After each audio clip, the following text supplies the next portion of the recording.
पहले हमास, फिर हिजबुल्लाह, इसके बाद हूथी और अब इजराइल से भिड़ने के लिए लेबनान पहुंच चुकी है बेहद खतरनाक और एलीट फोर्स इमाम हुसैन ब्रिगेड।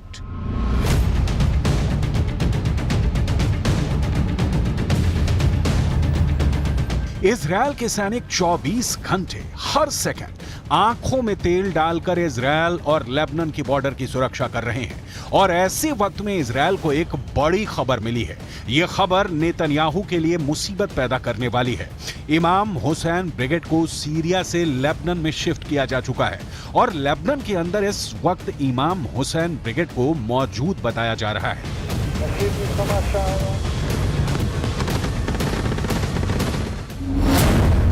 यह दावा इजराइल डिफेंस फोर्स के अरबी भाषा के प्रवक्ता अविचाई अद्राई ने एक ट्वीट के जरिए दी है।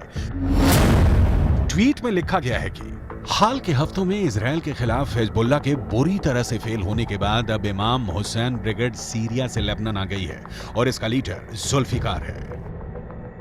इमाम हुसैन ब्रिगेड को भी ईरान फंड करता है और दावा यह किया जाता है कि यह इमाम हुसैन ब्रिगेड ईरान के सबसे ताकतवर सेना इस्लामिक रिवॉल्यूशनरी गार्ड को रिपोर्ट करती है। इमाम हुसैन ब्रिगेड का सीधे लेबनान में पहुंचना गुरुवार को लेबनान से एक बार में लगातार 19 हमले और फिर शुक्रवार को हिजबुल्लाह के चीफ नसरुल्लाह की फायर ब्रांड स्पीच से साफ है कि मिडिल ईस्ट में अमेरिका और इजराइल के लिए खतरा बढ़ गया है।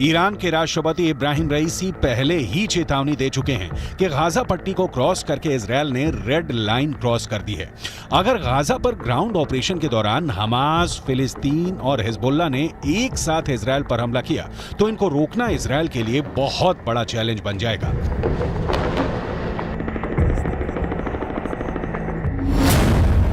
गाजा में हमास के लड़ाकों की तादाद 40 से 50 हजार के करीब है। उत्तर की तरफ लेबनान में मिलिशिया हिजबुल्लाह की तादाद 1 लाख से ज्यादा है। इनके सामने इजराइल में एक्टिव और रिजर्व फोर्स मिलाकर 6 लाख से ज्यादा सैनिक हैं। ये आंकड़े बताते हैं कि इजराइल के पास 4 गुना ताकत है।